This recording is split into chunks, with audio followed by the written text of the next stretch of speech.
그 6.12 싱가포르 북미 회담은 6.13 한국 지방선거를 겨냥한 것이다라고 전에 이야기했던 자유한국당 홍준표 기자간담회를 했어요. 어제는 또 남북회담, 이번 남북회담은 문재인 대통령을 구해주기 위한 김정은 위원장의 배려다 이렇게 얘기를 했는데 그 우주의 중심은 한국 정치다. 뭐 이 뜻이 담겨 있는 것 같습니다. 거의 지방선거가 세계사를 지금 바꾸고 있는 상황이에요. 트럼프가 굉장히 배려심이 깊은 사람으로 되어 있는 거죠. 네, 그렇습니다. 예. 아유, 이게 홍준표 대표 자유한국당의 이런 반응 어떻게 봐야 될까요? 논평의 가치가 있을까요? 그러게 저도 좀 그런 생각이 좀 듭니다. 이미 이제 이미 소수화됐어요. 이제 그런 주장이 굉장히 소수화돼 있고 저 사람들 맨날 저런 사람들이라는 인식이 생기도록 만들었고요. 저는 그것은 자발적으로 그렇게 자초한 면이 매우 크다라고 생각이 좀 듭니다. 그러니까 한반도의 냉전이 끝나고 평화체제가 오고 있으면 우리는 평창올림픽을 통해서 분명히 확인했음에도 불구하고 계속 역진적 사고를 하고 있는 것이거든요. 그리고 더군다나 지금은 과거에는 육자회담이 왜 필요했냐면 남북이 냉전적 상황이었고 만날 생각이 없었기 때문에 주변국의 도움으로 한반도 평화 체제를 만들려고 했었던 거예요. 그런데 이번에 확인한 것처럼 판문점에서 남북 정상이 당사자 간 대화로 중심이 돼서 만난다는 것은 한반도의 운명을 양국 당국의 정상이 함께 풀겠다는 강력한 의지의 표현이에요. 그렇기 때문에 과거에는 강대국에 의해서 휘둘렸어요. 미국이 이렇게, 일본이 저렇게, 중국이 저렇게, 그럼 우리는 어떻게 해야 될까? 중심이 없었단 말이에요. 그런데 이번 판문점 회담이 굉장히 중요한 이유는 두 정상이 자, 우리는 우리 힘으로 우리가 이렇게 어려운 상황이지만 이 한반도의 운명을 평화체제로 만들어내겠어.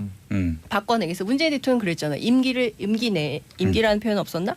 그 뭐였지? 그 정확하게 워딩이 지금 생각이 잘 안 나는데 어쨌든 그 또 하나의 시작이 아니라 완전히 새로운 시작이고 그리고 모든 의지를 다해서 이 문제를 풀어나가겠다 이런 워딩이 있어요. 그러니까 무슨 얘기냐면 그 당사자 간의 힘으로 이것을 풀겠다는 것은 미중일러 강대국 정치에 의해서 지난 휘둘렸던 100년간의 역사를 앞으로는 그런 역사를 만들지 않겠다는 선언이기 때문에 저는 더 큰 의미가 있다. 신라 같은 희망만 있어도 절대로 놓지 않고 붙들고 갈 것이다 이런 얘기가 이제 나오는데 아까 한민족끼리 쇼 얘기 말이에요. 쇼 이렇게 생각하다 보면 논평 가치가 없다고 말씀드렸지만 홍준표 대표가 만약에 그 김원준의 쇼라는 노래를 좋아하신다면 상당히 철학적이죠. 뭐냐면 이 세상은 하나의 무대고 우리의 인생은 쇼고 나는 그 쇼의 주인공이고 그러니까 이런 차원으로 생각을 하신다면 참 모든 게 다 쇼니까. 그렇죠. 이 프로 이름이 정치쇼 아닙니까? 그래서 최근에 개봉한 영화 중에 위대한 쇼맨이라는 것도 있거든요. 이게 서커스를 처음 창시한 사람 얘기인데 근데 그게 아니고 우리 국민들이 야 정치적으로 다 쇼 아니야? 저렇게 국회에서는 일하기 싫어하고 싸우고 이 본회의 공전하고 하다가 저녁엔 같이 술 마신다며 여야 의원들이 그렇게 싸우든 사태질하는 사람들이 친하다며 장 기자님은 잘 아시니까 그러니까 국민들이 보기에 쇼로 본단 말이에요. 근데 그 쇼를 또 쇼로 보는 이 액자형 무한 반복 속에서 국민들이 이제 이 홍준표 대표의 말을 어떻게 받아들이겠느냐 하는 것은 그래서 저는 여기 또 하나 문제가 바른미래당은 2차 남북 정상회담 이후에 좀 후한 논평을 냈어요. 잘했다고. 그런데 그 와중에 또 소속 이현주 의원이 개인적으로 그럼 이게 지금 여당의 선대위원장이 김정은이냐라는 얘기를 올렸다가 그 대목만 이제 삭제하고 SNS를 또 지금 하고 있는데 인식의 문제가 있다고 봅니다. 알겠습니다. 자, 3부에서 저희 다시 오도록 하겠습니다. 뉴스 골라주는 여자, 뉴스 골라주는 남자. 자, 세 분 모였습니다. 최영일 모든 문제 평론가 어서 오십시오. 네, 안녕하십니까. 장윤선 정치전문기자 어서 오십시오. 네, 안녕하세요. 책을 내셨어요. 네. 제목이 뭡니까? 아유, 갑자기 훅 들어와서 너무 놀랐네요. 원래 우리 양승태 얘기하기로. 우리가 촛불이다. 우리가 촛불. 제가 2016년 촛불혁명 당시에 취재를 세게 했었는데요. 동영상 중계하셨어요. 그때 취재한 거를 좀 르포로 정리해서 책을 한 건 냈어요. 저는 그런 책들이 굉장히 중요하다고 보는 것이 뭐냐면 그런 기록물들이 하나하나 모여서 나중에 역사책을 만드는데 근거가 되거든요. 실록입니다. 실록. 좋은 책 내셨네. 촛불 실록을 쓰시네. 그래서 저는 사실 촛불 집회에 저도 참석을 했는데 만났잖아요. 그러면서 제가 이 광화문 일대 음식점 제가 맛집을 많이 알아냈습니다. 아니 우리 그 와중에. 용디는 광화문에서 만나면 이렇게 아이 데리고 나오고 예, 맞아요. 시청역 입구에서 저도 예. 몇 번 봤어요. 아.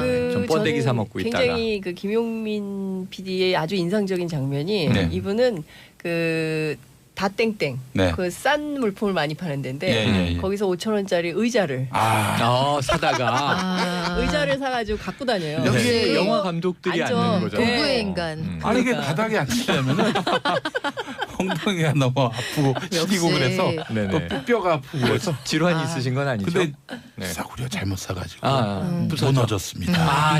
한번 무너져서 무게를 큰일 날 버티지 뻔했어요. 못하고. 진짜? 예, 예. 그때 그걸 딱 들고 싸게 너무 사면 안 됩니다. 인상적이었어요. 저는 왜 그 생각을 못했을까요? 그때 거기서도 방석 팔고 그랬죠. 방송은 많이 봤어요. 네네. 자 우리 박연미 경제 전문 기자 어서 오십시오. 네, 안녕하세요. 반갑습니다. 예, 예. 네. 자 양승태 전 대법원장 보면서 네. 손학규 전 대표와 아주 대비된다. 대비된다. 네. 그러니까 운이 좋다. 예, 행운의 사나이. 네네네. 그렇죠. 뭐 이 양반이 그 아주 엄청난 사건에 연루가 됐는데 네. 그 이튿날 남북 정상회담 뉴스가 그러니까요. 확 덮어버렸어요. 아니 그러니까 지금 남북 정상회담 이렇게 요동치지 않았으면 지난 목요일 밤부터 시작이 됐는데 네. 뭐 오늘 아침까지 예. 이렇게 5일 동안 요동치지 않았으면 지금 오늘 제가 들고 나올 뉴스가 뭐 LG 로봇 일면톱이죠. 청소기가 네. 이스라엘에서 도둑을 잡았다며 음. 오늘 뭐 네. 설악산 무해도인 오현 스님 입적이라든가 예, 예, 이런 예. 좀 중요한 뉴스가 많은데 이 예. 중에 핵심이 양승태 대법원장. 그렇죠. 지난 정권 때 정권에 이제 목을 낮추고 예. 어찌 보면 사법부의 영향력 행사 이거잖아요. 그래서 네. 그 박근혜 정부가 좋아할 재판 결과와 네. 사법부의 민원을 바꿔치기했다. 맞바꿨다는 맞아요. 거죠. 바꿔치기했다. 예. 그럼 지금 그 당시에 벌어졌던 희대의 예. 사법부 사상 희대의 일들이 좀 있어요. 말도 안 되는 헌재도 판결. 연관돼 있고. 예, 예, 네네. 예. 그런데 그러한 부분들이 지금 너무 조용해졌다. 네. 아니 북미 근데 이슈에. 이거는 그 꺼내야죠. 음. 다시 꺼내서 언론이 집중 조명을 해야 되는 일이고요. 네. 가장 그 엽기적이고 가장 굴종적인 사법부를 만들어 버린 거거든요. 예, 양승태 맞아요. 대법원장이 그러니까 완전히 행정부에 굴종하면서 박근혜 대통령의 그 입맛에 맞는 그런 판결이 나올 수 있도록 협조했다는 것은 그 자체로 너무 부끄러워야 되는 거죠. 네. 이거 사실상 사법파동에 해당하는 일이라고 사건이라고 보고. 근데 그리고- 이랬던 네. 양승태 대법원장이 퇴임사로 뭐라고 네, 했냐면 네.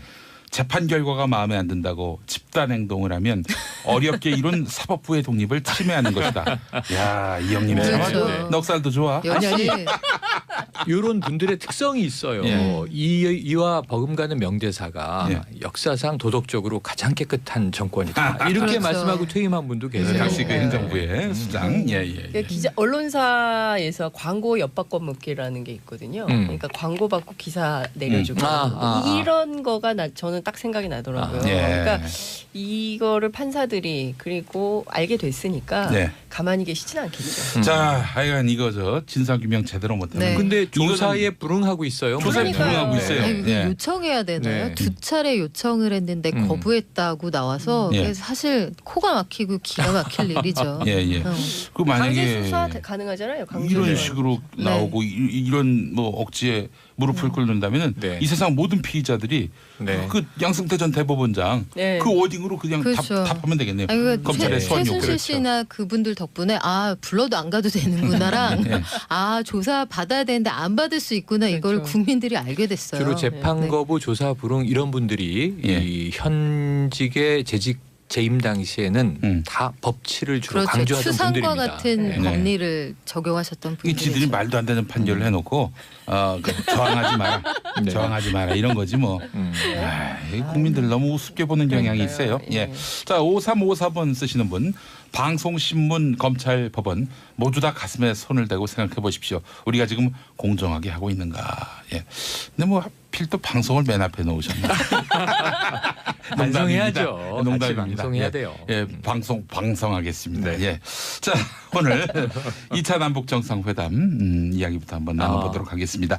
자, 두 정상이 그야말로 번개와 같이 아유. 번개를 했습니다. 번개. 판문점 번개. 예. 3박 4일 만에 만들어진 세기의 반전 드라마. 아, 이 소식 처음 접하셨을 때 어떤 감회가 드시던가요? 저는 정말 그 전에 금요일 날 얼마나 우리가 남의 나라 대통령 때문에 밤잠을 설치고 힘들었지 않습니까? 그래서 굉장히 절망적인 상황이었어요. 네. 근데 토요일 날 아침에 트럼프 대통령이 꼭 끝나는 것은 아니다. 6월 12일 정상회담 가능성을 또 얘기를 하면서 이거 뭐지? 하는데 오후 되니까 뉴스가 또 바뀐 거예요. 예. 그러니까 사실 주말 사이에 이 전문 용어로 롤러코스터를 탄 듯이 한반도 정세가 출렁거리고 트럼프 한마디 그리고 또 남북 정상회담으로 세계 정세가 요동친 주말이었다.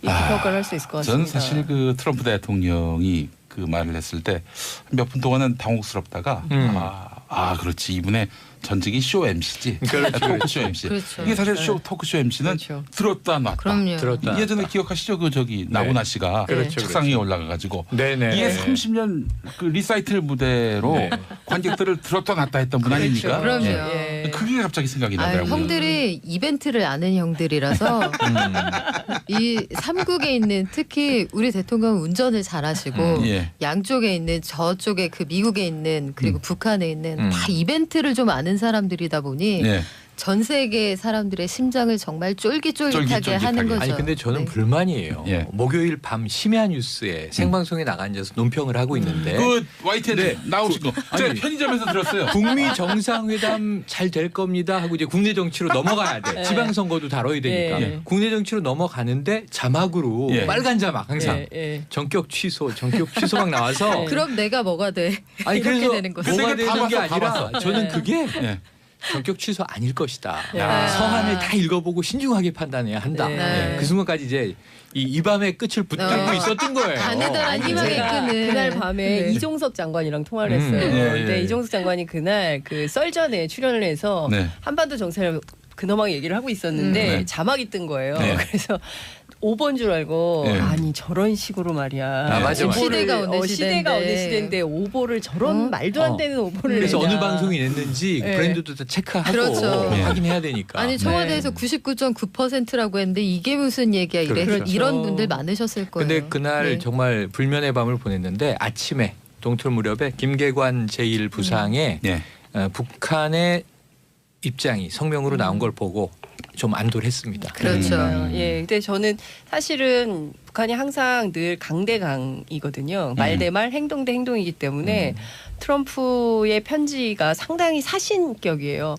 뭐 이제 끝났는데 다시 니네 마음 바뀌고 생각 바뀌면 다시 전화해. 편지 써도 돼. 뭐 이런 식의 사실상 무슨 밤에 쓰는 연애 편지처럼 그런 편지를 보냈는데 라디오 방송에서 여러분 편지 많이 보내주시기 바랍니다. 저는 이렇게도 그렇죠. 들리더라고요. 여러분의 사연 기다립니다. 샵 1035 짧은 문자 50원 긴 문자 100원으로 회담 재개 요청해 주세요. 그러니까 괜찮다. 그러니까요. 회담 재개 요청해 주세요. 그러니까요. 아니 그래서 이제 북이 이것도 세게 받으면 큰일 나겠구나. 그렇죠. 이러다가 전쟁 나는구나. 그렇죠. 이런 생각을 했어요. 맞을 그게 때를 아니라 알더라고요. 이제. 그런데 이제 김계관 부상 명의로 위임을 받아. 이것은 이제 김정은 위원장의 뜻이다. 메시지라는 거거든요. 근데 이제 좀 아쉬움은 있어. 그냥 김정은 위원장 메시지로 보냈으면 어땠을까라는 생각도 드는데 어쨌든 굉장히 정중하게 회담 성사를 거의 간절하게 빌고 있잖아요. 이제 그러면서 이제 그 남북 정상회담으로 오는 이 상황이 되는데 모든 언론들이 그래요. 이것을 전화위복의 예술이다. 이렇게 평가를 하기도 하고 3박 4일 반전 드라마 이렇게 평가를 하기도 하는데 저는 그중에서 로버트 라이시 있잖아요. 그 사람 빌 클린턴 행정부 1기 노동부 장관인데 가족과 할 시간을 위해서 스스로 퇴임하고 나갔어요. 그렇죠. 사임하고. 그런데 이제 사실은 그 표면상으로는 그런데 내면상으로는 클린턴 행정부의 노동 정책에 대한 반대가 있었기 때문에 그랬던 건데 이 사람이 사실은 진보적인 노동 경제학자고 그리고 이번에 힐러리 캠프에 안 들어갔어요. 민주당인데 버니 샌더스 지지 운동을 진보적인 분이군요. 굉장히 진보적인데 뭐라고 얘기를 했냐면 우리 정부에 대해서 굉장히 격조 있는 칭찬을 했습니다. 본인이 오랜 세월 이 정치권에 있으면서 많은 총리, 대통령, 정부와 일을 해봤지만 문재인 대통령처럼 재능이 많고 지적이고 겸손하고 진보적인 사람은 거의 못 봤다. 아예 없었을 수도 있다. 이제 이런 표현을 합니다. 그러니까 이제 트럼프, 김정은 둘 다 언제 사고를 칠지 모르는 진짜 실제 핵전쟁 할지도 모르는 이 위험한 상황에서 세계는 문재인 대통령이 문재인 대통령을 남한의 대통령으로 둔 것에 대해서 행운으로 받아들여야 된다 이런 얘기를 했는데 실제로 정말 급 반전된 상황이고 세계가 다 놀라는 상황이었는데 가디언이 6.12 정상회담에 대해서 북미 정상회담에 대해서 뭐라고 전망을 했었냐면 완전히 망치거나 예. 아니면 성사가 안 되거나 이렇게 얘기를 했거든요. 그리고 이제 그 미국의 소위 얘기하는 조야에 있는 정치권 그다음에 언론 학자들 전부 다 안 될 거라고 했어요. 왜냐하면 트럼프가 너무 싫어서. 그렇죠. 트럼프를 믿을 수 없기 때문에. 근데 이번에 확인된 것은 정말 예측 불가인 것은 확실하다. 그러니까 불러서 자기가 불러줬다는 거잖아요. 이렇게 쓰라고 받아 적으라고. 그래서 그 내용이 이제 편지로 나오고 뭐 이랬던 건데 큰 틀에서 보면 대단한 협상가다. 오히려 성동격서의 형태가 아닌가 이런 생각이 들었어요. 애초에 이럴 생각이 없었고 봐라. 지금 내가 안 되기를 바라는 너희들이 그렇죠. 하는 대로 했을 때 어떤 상황이 벌어지는지 보고 국제사회 여론이 어떤지 보고 저는 트럼프 대통령이 이번 한번 판을 뒤집었던 건 철저하게 오히려 내부 고객용이 아닌가 이런 생각이 들어요. 그렇죠. 그리고 공화당 안에서 그 북한하고 굳이 얘기해야 돼 이런 그 매파 그 매파들에게 보내는 일종의 메시지인데 너희들이 그 북한한테 이렇게 끌려다녀도 되겠어 하는 사람들에게 그거 아니야. 내가 어떻게 하는지 봐봐. 내가 이렇게 해도 북한하고 대화할 수 있는 거 나 이거 해낼 수 있는 사람이 이거를 정확하게 저는 내부 고객용이었다는 생각이 들어요. 그래서 워싱턴 포스트나 뉴욕타임스 사설이 다소 좀 과하게 질책하는 측면이 있지 않나 이런 그런데 생각이 듭니다. 어쨌든 이거는 음모론적으로 생각을 해보면 그날 불면의 밤을 보내는데 뭐 한 수십 가지의 시나리오가 머리를 스쳐가요. 쿠슈너 이방카가 유태교인데 지금 예루살렘 때문에 중동 분쟁이 너무 거세지니까 한반도로 조금 긴장 국면을 올리려고 하는가 딸의 로비인가 또는 일본 총리가 이 로비 라인이 먹혀들었나 뭐 5만 가지 생각을 하게 된단 말이에요. 국제 음모론적 시각에서. 국제 음모론. 그런데 그 다음 날에 이제 번개를 보니까 우리가 움직일 수 있구나. 우리는 그 문재인 야당의 성토가 장난 아니었잖아요. 그렇죠. 운전석에 운전자가 없을 뿐더러 뒷자리에도 사람이 없다는 오히려 뒤통수 맞았다. 뭐 5만 가지 얘기가 쏟아졌는데 그냥 번개가 딱 이루어지는 순간 옛날에 재밌는 영화라는 흥행되지 않은 코미디가 있어요. 쉬리 뭐 거짓말 이런 영화들 온갖 패러디한 건데 거기 보면 딱 김정일 당시 위원장과 우리나라 대통령이 전화통화 한 라인으로 하다가 눈물 흘리고 막 그러면서 만나서 우리 소주 먹어요 이런 얘기 나오거든요. 한국 대통령이 김인문 씨가 맞아요. 맞습니다. 김정일 씨는 그 전문 또 이 배우 주로 나오시는 분이 있었고 김인문 씨가 한국 대통령인데 그 이후에 자꾸 하셨죠.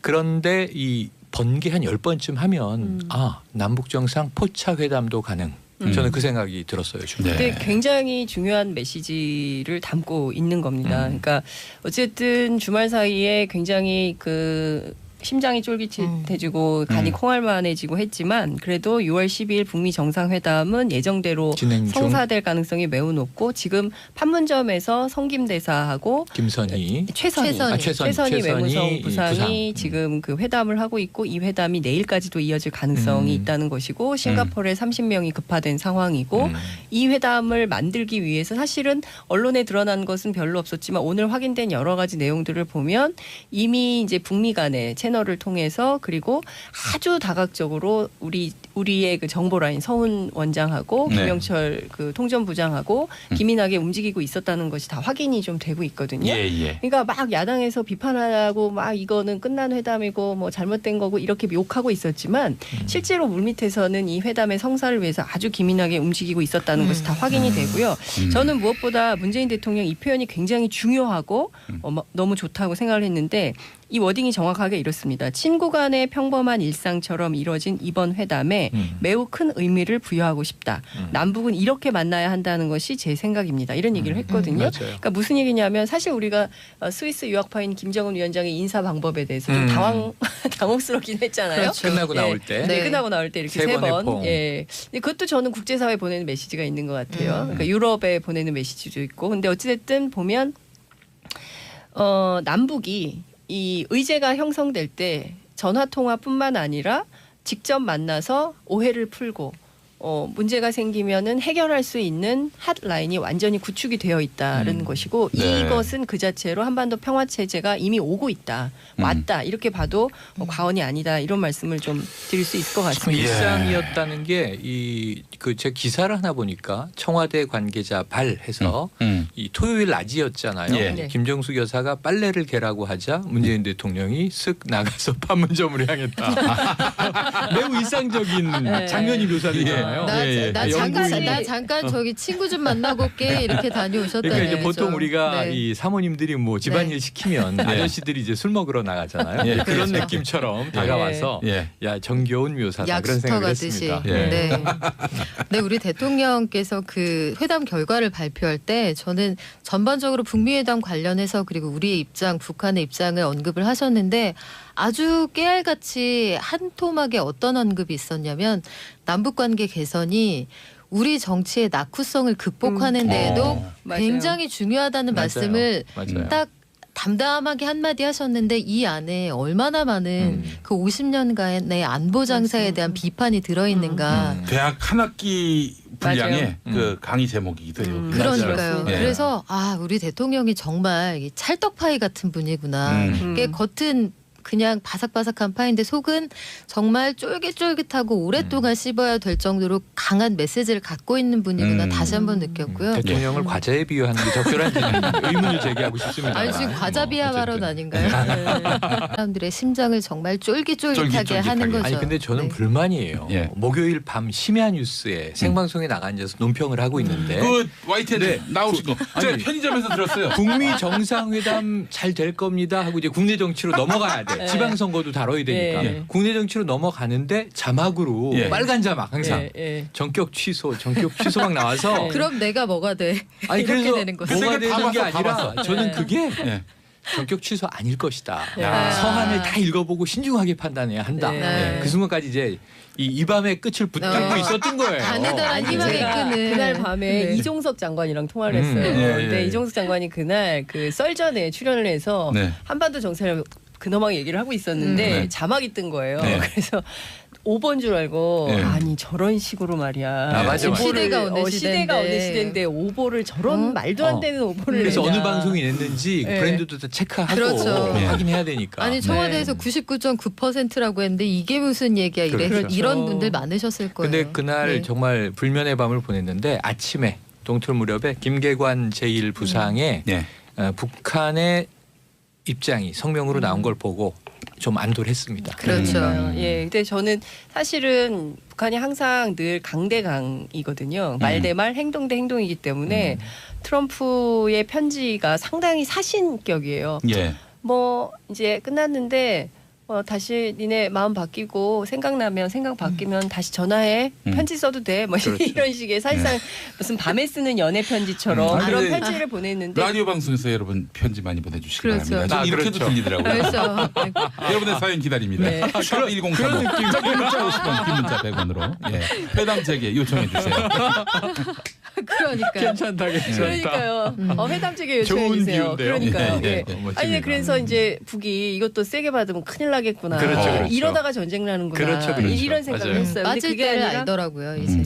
그런데 이제 김계관 부상 명의로 위임을 받아. 이것은 이제 김정은 그렇죠. 위원장의 뜻이다. 메시지라는 거거든요. 근데 네. 이제 좀 아쉬움은 있어. 그냥 김정은 위원장 메시지로 보냈으면 어땠을까라는 생각도 드는데 어쨌든 굉장히 정중하게 회담 성사를 거의 간절하게 네. 빌고 있잖아요. 이제 그러면서 이제 그 남북 정상회담으로 오는 이 상황이 되는데 모든 언론들이 그래요. 이것을 전화위복의 예술이다. 이렇게 평가를 하기도 하고 3박 4일 반전 드라마 이렇게 평가를 하기도 하는데 저는 그중에서 로버트 라이시 있잖아요. 네. 그 사람 빌 클린턴 행정부 일기 노동부 장관인데 네. 가족과 할 시간을 위해서 네. 스스로 퇴임하고 나갔어요. 그렇죠. 사임하고. 예, 그런데 이제 사실은 그 표면상으로는 그런데 내면상으로는 클린턴 행정부의 노동 정책에 대한 반대가 맞아요. 있었기 때문에 그랬던 건데 이 사람이 사실은 진보적인 노동 경제학자고 맞아요. 그리고 이번에 힐러리 캠프에 안 들어갔어요 민주당인데 네. 버니 샌더스 어이구. 캠프에. 지지 운동을 진보적인 했었던 분이군요. 굉장히 진보적인데 뭐라고 얘기를 했냐면 우리 정부에 대해서 굉장히 격조 있는 칭찬을 했습니다.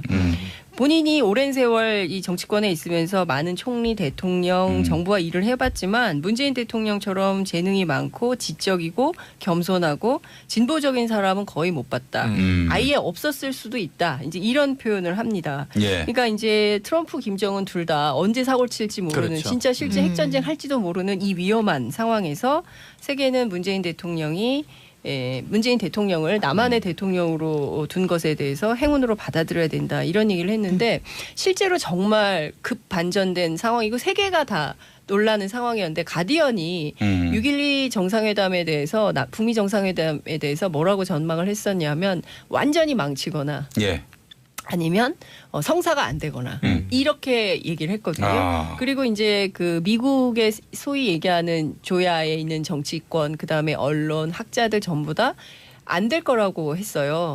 왜냐하면 트럼프가 너무 싫어서. 그렇죠. 트럼프를 믿을 수 없기 때문에. 근데 이번에 확인된 것은 정말 예측 불가인 것은 확실하다. 그러니까 불러서 자기가 불러줬다는 거잖아요. 이렇게 쓰라고 받아 적으라고. 그래서 그 내용이 이제 편지로 나오고 뭐 이랬던 건데 큰 틀에서 보면 대단한 협상가다. 오히려 성동격서의 형태가 아닌가 이런 생각이 들었어요. 애초에 이럴 생각이 없었고 봐라. 지금 내가 안 되기를 바라는 너희들이 그렇죠. 하는 대로 했을 때 어떤 상황이 벌어지는지 보고 국제사회 여론이 어떤지 보고 저는 트럼프 대통령이 이번 한번 판을 뒤집었던 건 철저하게 오히려 내부 고객용이 아닌가 이런 생각이 들어요. 그렇죠. 그리고 공화당 안에서 그 북한하고 굳이 얘기해야 돼 이런 그 매파 그 매파들에게 보내는 일종의 메시지인데 너희들이 그 북한한테 이렇게 끌려다녀도 되겠어 하는 사람들에게 그거 아니야. 내가 어떻게 하는지 봐봐. 내가 이렇게 해도 북한하고 대화할 수 있는 거 나 이거 해낼 수 있는 사람이 이거를 정확하게 저는 내부 고객용이었다는 생각이 들어요. 그래서 워싱턴 포스트나 뉴욕타임스 사설이 다소 좀 과하게 질책하는 측면이 있지 않나 이런 그런데 생각이 듭니다. 어쨌든 이거는 음모론적으로 생각을 해보면 그날 불면의 밤을 보내는데 뭐 한 수십 가지의 시나리오가 머리를 스쳐가요. 쿠슈너, 이방카가 유태교인데 지금 예루살렘 때문에 중동 분쟁이 너무 거세지니까 한반도로 조금 긴장 국면을 올리려고 하는가 네. 딸의 로비인가 또는 일본 총리가 이 로비 라인이 먹혀들었나 뭐 오만 가지 생각을 하게 된단 말이에요. 국제 음모론적 시각에서. 국제 음모론. 그런데 그 다음 날에 이제 번개를 보니까 우리가 움직일 수 있구나. 우리는 그 문재인 야당의 성토가 장난 아니었잖아요. 그렇죠. 운전석에 운전자가 없을 뿐더러 뒷자리에도 사람이 없다는 오히려 뒤통수 맞았다. 뭐 오만 가지 얘기가 쏟아졌는데 그냥 번개가 딱 이루어지는 순간 옛날에 재밌는 영화라는 흥행되지 않은 코미디가 있어요. 쉬리 뭐 거짓말 이런 영화들 온갖 패러디한 건데 거기 보면 딱 김정일 당시 위원장과 우리나라 대통령이 전화통화 한 라인으로 하다가 눈물 흘리고 막 그러면서 만나서 우리 소주 먹어요 이런 얘기 나오거든요. 한국 대통령이 김인문 씨가 맞아요. 맞습니다. 김정일 씨는 그 전문 또 이 배우 주로 나오시는 분이 있었고 김인문 씨가 한국 대통령인데 그 이후에 자꾸 하셨죠. 그런데 이 번개 한 10번쯤 하면 남북 정상 포차 회담도 가능. 저는 그 생각이 들었어요. 근데 굉장히 중요한 메시지를 담고 있는 겁니다. 그러니까 어쨌든 주말 사이에 굉장히 그 심장이 쫄깃해지고 간이 콩알만해지고 했지만 그래도 6월 12일 북미 정상회담은 예정대로 성사될 가능성이 매우 높고 지금 판문점에서 성김대사하고 김선희, 최선희 외무성 부상이 지금 그 회담을 하고 있고 이 회담이 내일까지도 이어질 가능성이 있다는 것이고 싱가포르에 30명이 급파된 상황이고 이 회담을 만들기 위해서 사실은 언론에 드러난 것은 별로 없었지만 오늘 확인된 여러 가지 내용들을 보면 이미 이제 북미가 그 6.12 싱가포르 북미 회담은 6.13 한국 지방선거를 겨냥한 것이다라고 전에 이야기했던 자유한국당 홍준표 기자간담회를 했어요. 어제는 또 남북회담 이번 남북회담은 문재인 대통령을 구해주기 위한 김정은 위원장의 배려다 이렇게 얘기를 했는데 그 우주의 중심은 한국 정치다. 뭐 이 뜻이 담겨 있는 것 같습니다. 거의 지방선거가 세계사를 지금 바꾸고 있는 상황이에요. 트럼프가 굉장히 배려심이 깊은 사람으로 되어 있는 거죠. 그렇습니다. 이게 홍준표 대표 자유한국당의 이런 반응 어떻게 봐야 될까요? 논평의 가치가 있을까요? 그러게 저도 좀 그런 생각이 좀 듭니다. 이미 이제 이미 소수화됐어요. 네. 이제 그런 주장이 굉장히 소수화돼 있고, 저 사람들 맨날 저런 사람들이라는 인식이 생기도록 만들었고요. 저는 그것은 자발적으로 그렇게 자초한 면이 매우 크다라고 생각이 좀 듭니다. 그러니까 한반도의 냉전이 끝나고 평화 체제가 오고 있으면 우리는 평창 올림픽을 통해서 분명히 확인했음에도 불구하고 계속 역진적 사고를 하고 있는 것이거든요. 그리고 더군다나 지금은 과거에는 육자 회담이 왜 필요했냐면 남북이 냉전적 상황이었고 만날 생각이 없었기 때문에 주변국의 도움으로 한반도 평화 체제를 만들려고 했었던 거예요.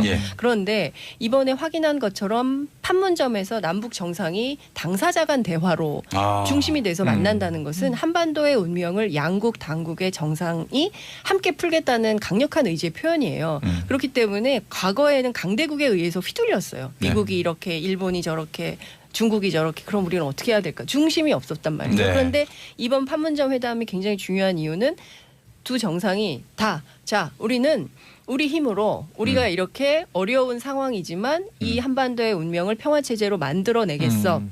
바꿔내겠어. 문재인 대통령 그랬잖아요. 임기라는 표현 없었나? 그 뭐였지? 그 정확하게 워딩이 지금 생각이 잘 안 나는데 어쨌든 그 또 하나의 시작이 아니라 완전히 새로운 시작이고 그렇죠. 그리고 모든 의지를 다해서 이 문제를 풀어나가겠다 이런 워딩이 있어요. 그러니까 무슨 얘기냐면 그 당사자 간의 힘으로 이것을 풀겠다는 것은 미중일러 강대국 정치에 의해서 지난 휘둘렸던 100년간의 역사를 앞으로는 그런 역사를 만들지 않겠다는 선언이기 때문에 저는 더 큰 의미가 있다. 신라 같은 희망만 있어도 절대로 놓지 않고 붙들고 갈 것이다 이런 얘기가 이제 나오는데 아까 한민족끼리 쇼 얘기 말이에요. 쇼 이게 생각하다 보면 논평 가치가 없다고 말씀드렸지만 홍준표 대표가 만약에 그 김원준의 쇼라는 노래를 좋아하신다면 상당히 철학적이죠. 뭐냐면 이 세상은 하나의 무대고 우리의 인생은 쇼고 나는 그 쇼의 주인공이고 그러니까 이런 차원으로 생각을 하신다면 참 모든 게 다 쇼니까. 그렇죠. 이 프로 이름이 정치쇼 아닙니까? 그래서 최근에 개봉한 영화 중에 위대한 쇼맨이라는 것도 있거든요. 이게 서커스를 처음 창시한 사람 얘기인데 근데 그게 아니고 우리 국민들이 야 정치적으로 다 쇼 아니야?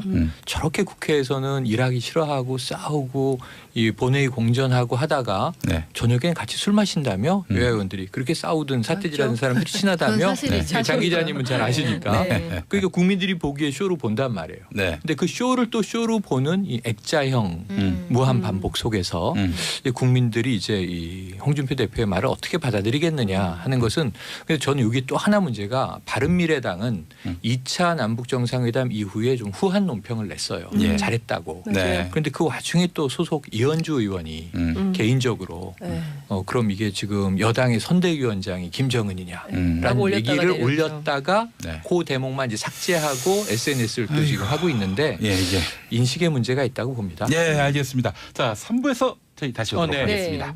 뉴스 골라주는 여자, 뉴스 골라주는 남자. 자, 세 분 모였습니다. 최영일 모든 문제 평론가 어서 오십시오. 네, 안녕하십니까.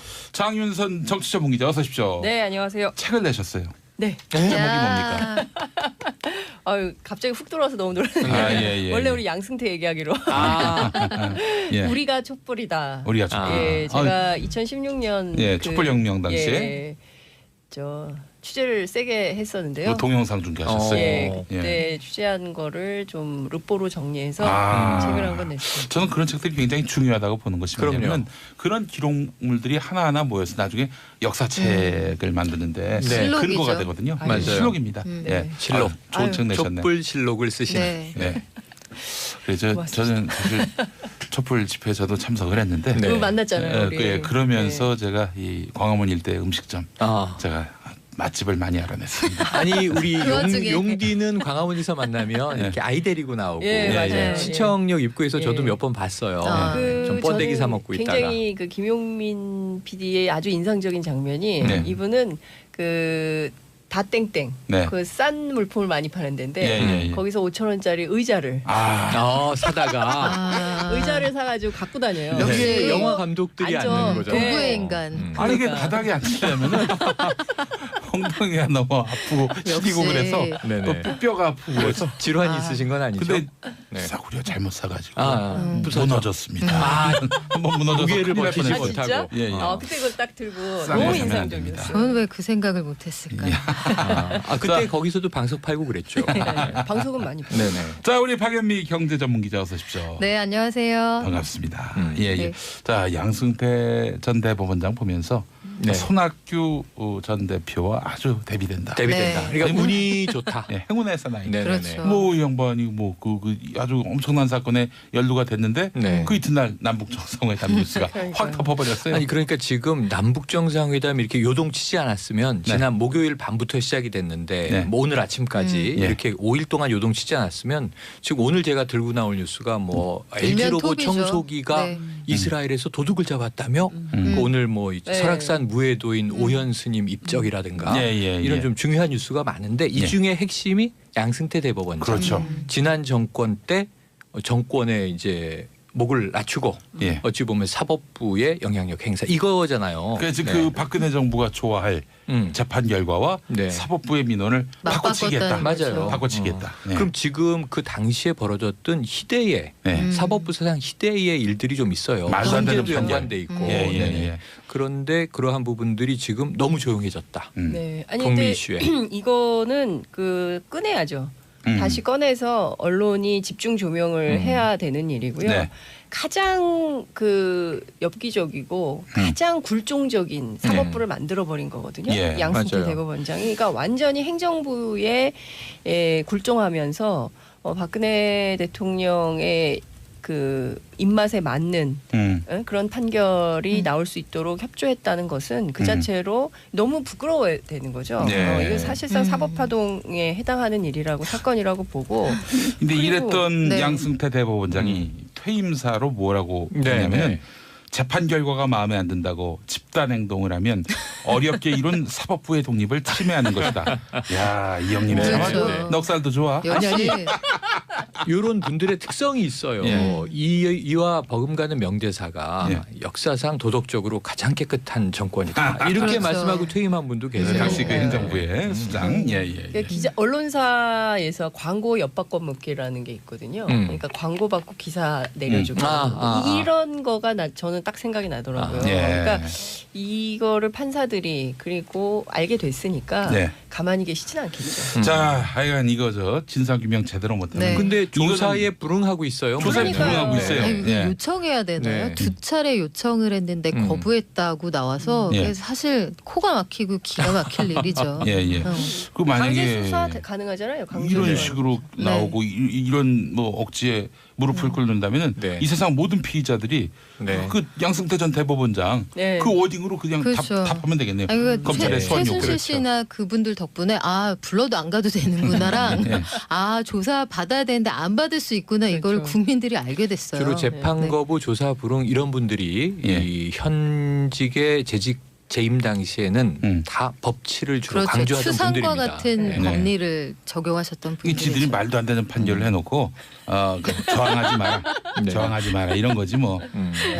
이 국민들 너무 우습게 보는 경향이 있어요. 그러니까요. 예. 자, 5354번 쓰시는 분, 방송신문, 검찰, 법원 모두 다 가슴에 손을 대고 생각해 보십시오. 우리가 지금 공정하게 하고 있는가. 예. 근데 뭐 하필 또 방송을 맨 앞에 놓으셨나. 반성해야죠. 농담입니다. 같이 방송해야 예. 돼요. 예, 방송하겠습니다. 네. 예. 자, 오늘 2차 남북 정상회담 이야기부터 한번 나눠보도록 하겠습니다. 자, 두 정상이 그야말로 번개와 같이 아유. 번개를 했습니다. 번개. 판문점 번개. 예. 3박 4일 만에 만들어진 세기의 반전 드라마. 아, 이 소식 처음 접하셨을 때 어떤 감회가 드시던가요? 저는 정말 그 전에 금요일 날 얼마나 우리가 남의 나라 대통령 때문에 밤잠을 설치고 이건 힘들었지 않습니까? 그래서 예. 굉장히 절망적인 상황이었어요. 네. 근데 토요일 날 아침에 트럼프 대통령이 꼭 끝나는 것은 아니다. 6월 12일 정상회담 가능성을 또 얘기를 하면서 이거 뭐지? 하는데 오후 되니까 뉴스가 또 바뀐 거예요. 예. 그러니까 사실 주말 사이에 이 전문 용어로 롤러코스터를 탄 듯이 한반도 정세가 출렁거리고 트럼프 한마디 그리고 또 남북 정상회담으로 세계 정세가 요동친 주말이었다.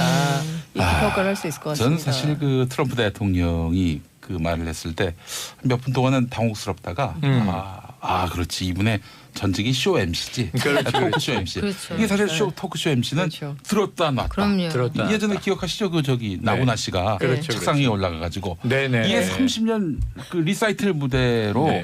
관객들을 들었다 놨다 했던 분 아닙니까? 그럼요. 예. 그게 갑자기 생각이 아, 나더라고요. 형들이 이벤트를 아는 형들이라서 이 삼국에 있는 특히 우리 대통령은 운전을 잘하시고 예. 양쪽에 있는 저쪽에 그 미국에 있는 그리고 북한에 있는 다 이벤트를 좀 아는 사람들이다 보니 예. 전 세계 사람